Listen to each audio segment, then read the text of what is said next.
আজকে তো একটা টিভি অনুষ্ঠান ছিল, আসলে আপনি অনেক কষ্ট করে এসেছেন দূর থেকে। আর আপনার যে আপনার ছেলে তো আজকে মানে পুলিশের চাকরি করতে করতে আবার রেলে পেয়ে গেল। আর দেবব্রতের ওয়াইফ মানে অনুরাধা, তুমি খুশি তো নাকি? তোমার হাজব্যান্ড রেলে চাকরি করবে এবার, আর তোমার শাশুড়ি মা তোমার, আর তোমার আছে তোমার হাজব্যান্ড, তোমরা তিনজন যে আজকে তখন এসেছো, এবং তোমাদের এই আশাটা আমাদের কাছে বিরাট একটা পাওনা, যে তোমরা এত হাসি খুশি, আর আপনি যে এত ভালোবাসতেন এখানে এসে আনন্দে চোখ দিয়ে হুক করে জল এসে গেল। এত ভালো লেগেছে বাবা, তুমি যে কি মানুষ হয়েছো চিন্তার বাইরে। আমার শুনে দেখে কি ভালো লাগে। ভালোবাসাটাই সত্যি কি শিক্ষা নিয়ে তৈরি হয়েছে। কিছু বললে বল। কেমন লাগছে? তখন এসে আমার খুবই ভালো লাগছে। এখানে তো আমি কখনো অফলাইনে এসে ক্লাস করিনি, যা ক্লাস ক্লাস অনলাইনে। স্যারকেও আমার অনলাইনে দেখা, এই আজকেই প্রথম সামনে আমি দেখলাম স্যারকে। আমি আমার ইচ্ছা ছিল কি স্যারকে যখন দেখবো তখন এরকম একটা অনুষ্ঠানের মধ্যে দিয়ে যে চাকরি পেয়ে স্যারের সবাইকে সংবর্ধনা দিচ্ছে, সেই জায়গায় গিয়ে স্যারের সাথে ডাইরেক্ট আমি চোখাচোখি হবে, আমার সেটাই আমার আশা ছিল। যাক, ঈশ্বরের কাছে আমার শতকোটি প্রণাম, ঠাকুর আমাকে সেই জায়গায় আজকে আনতে পেরেছে, ঠাকুরের সামনে আমি আসতে পেরেছি। স্যারও আমার কাছে দেবতার মতো, স্যার না থাকলে আজকে আমি এই জায়গায় আসতে পারতাম না কখনোই। আমার অনেক দিনের স্বপ্ন ছিল যে আমি রেলে চাকরি করবো, কিন্তু সেইভাবে কখনো ভ্যাকেন্সি আমার আসেনি, বা আগেরবার ভ্যাকেন্সি এসেছিল কিন্তু আমার সামান্য ভুলের জন্য, কয়েক নম্বরের জন্য আমি বাদ চলে গেছিলাম। তাও আশা ছাড়িনি, স্যার যেটা বারবার বলতো যে কখনো আশা ছাড়বে না, সময় চেষ্টা করে। এবার আমি নর্মালাইজেশন মার্কস পেয়েছি 84.5 কলকাতা বোর্ড, আর কলকাতা থেকে।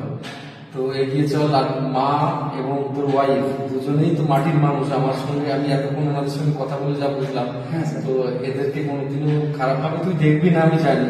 সেটাও তো কথা দিতে হবে যে নিজের জীবন যেরকম এগিয়েছিস, মাকেও সম্মান দিবি, ওয়াইফকেও সম্মান দিয়ে সামনে দিকে এগিয়ে যেতে হবে। নারী জাতিকে যে সম্মান করবে না, সে ধ্বংস হয়ে যাবে। না, আমার ছেলে সবসময় বলে যে মা তোমার এই মুখের হাসিটাই হচ্ছে সবচেয়ে আমার। আপনি যে ছেলেকে এত ভালোবাসতেন, আমার এই লড়াইয়ের বিষয়ে মায়ের এবং আমার বউয়ের দুজনের হাসিটাই আমার সবথেকে দামি মনে হয়।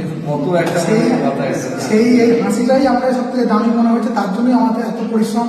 আমার রাতে না ঘুমিয়ে আজকে পরিশ্রম করে এই জায়গায় আসতে হয়েছে। এখানে আসার প্রতি আমার যে কোনো ব্যবসায় যেমন মূলধন ইনভেস্ট করতে হয়, আমি এখানে 4-5 জন আমার ঘুমটাকে ইনভেস্ট করেছি।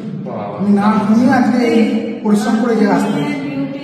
যেহেতু ডিউটি আমাদের খুব প্রেশার থাকে, আপনি তো জানবেন যে পুলিশের কত ডিউটি থাকে সারাক্ষণ, 24 ঘন্টায়, মানে কোনো রেস্ট নেই, বাড়ি আসা যায় না, সারাক্ষণ ডিউটি হয়। এবার তার মধ্যেও আমি নিজের ঘুমকে আমি কোথা থেকে সময় পাবো 24 ঘন্টার মধ্যে, ওর মধ্যেই যা টাইম দিত, সেই আমার ঘুমটাকে পরিশ্রম, মানে আমার বিশ্রামের যে সময়টুকু আমি ইনভেস্ট করে পড়াশোনা করতে আজকে আমি এই জায়গায় আসতে পেরেছি। খুব ভালো, এগিয়ে চল। আর আজকে তোদের সবার আশা, মানে তুই তোর মাকে নিয়ে আর ওয়াইফকে নিয়ে এসেছিস, অসংখ্য ধন্যবাদ। আমিও স্যার চাই আমার দুঃখের দিন এরা সঙ্গে থেকে যে আজকে খুশির এই মুহূর্তটা এদের সঙ্গে ভাগ করবো। দেখে গেলেন যে আমরা আসলে আপনি ভালো লাগছেন। ঠিক আছে, ঠিক আছে, ঠিক আছে।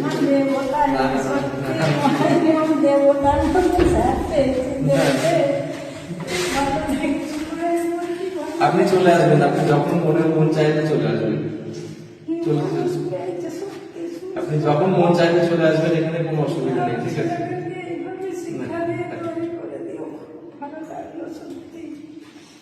চলে আসবেন যখন মন চাইবে, যখন চলে আসবেন। আমি খালি বলতাম যে ঈশ্বর, আমার ছেলের আমি অনেক টাকা সোনা দেখতে চাইনি, বাড়ি বাড়ি চাইনি, শুধু মনুষ্যত্ব আর সমাজে মিশবে সেই মানুষটা তুমি করে দিও। সেটাই ভগবান আপনাকে করেছে। আমি খুব মন থেকে বাবা সত্যি চাইছি, আমি খুব বলছি, আমি ওইটাই খালি ঈশ্বরকে দিনরাত জানাতাম যে আমার 5 জনের একজন হোক। তা সত্যি ওই ছেলে পড়াশোনা শিখে নিজে পড়া খরচা নিজে জমিয়ে আজকে 2টো চাকরি অর্জন করেছে, একটা নয়। মানে একটা রাজ্য সরকারের একটা সেন্টার, সত্যি ও নিজের যোগ্যতা তৈরি করেছে।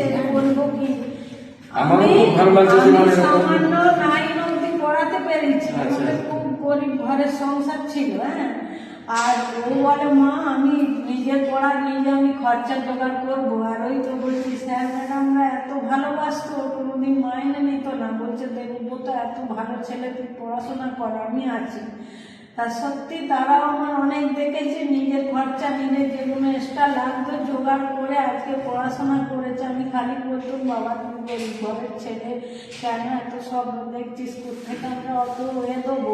কিন্তু সেই ছেলেই আজকে প্রত্যেকে বলছে মা দেখি না, এরপর ওইটা ওরপর হ্যাঁ বাবা তুই এখনো করবি, মানে মা এখনো করবো, বিয়ে হয়ে 2 বছর বলি আর কেন বাবা তুই ওই মাথা দিচ্ছিস, হবে বিয়ে করে সব হয়? আর বলে হ্যাঁ মা হবে, তুমি চুপ করে থাকো না, তুমি ধৈর্য ধরো না মা। সত্যি বাবা একদম অরিজিনাল কথা। তো সত্যি এই জিনিসটা যখনই বলেছে যে ও মা আমি পাস করেছি, বাবা সে কি রে, এসে আমি আনন্দে কাঁদবো না হাসবো কি বলবো ভেবে পাইনি। আমার ছেলে যখনই আমার ফোনটা করে বলে, ফোন করে বলছে মা আজকে রেজাল্ট বেরোবে মা। ঠিক আছে বাবা, যেন হাসির খবরটা তুই আমার দিস, তা সেই অপেক্ষায় আমি থাকবো। তা সত্যি খুব গর্বিত, খুব গর্বিত আমি এটা অনেক দিন থেকে আমি চেয়েছিলাম যে শুধু আমার ও মানুষের মতো মানুষ হোক, আমি এইটা চেয়েছিলাম। আমি পড়াশোনায় জানিনি বলে স্যার আমার কি দুঃখ এখনো দুঃখ করবেন না যে আমি চোখ থাকতাম অন্ধ হয়ে। আর স্যারেদেরকে খালি বলতাম যে ভালো করে শেখাও, নিজের ভাই বোন ভেবে মারধর করে হলো শেখাও, যখন ছোট ছিল। বলে তোমার অত ভাবতে হবে না, ও ভালো ও তো খুব ভালো পড়াশোনা। তো করতো কি রে, অঙ্কটা কি নিয়ে পড়তে, সায়েন্সে পড়াশোনা করতো। তো আমি বলি ঠিক আছে দেখবো। তা আজকে সত্যি আমার সব আশা পূরণ হয়ে গেছে। ওই জন্য আমার ইচ্ছা ছিল আমার পায়ে হাত দিতে হবে না আমার বাবা মা, তুমি সুখে দেখো, আরো যেন এরকম 5টা মানুষের মায়ের মুখে হাসি ফোটাতে সবসময় চাইবো। হ্যাঁ খুব সুন্দর। আপনারা ভালো থাকবেন সবাই।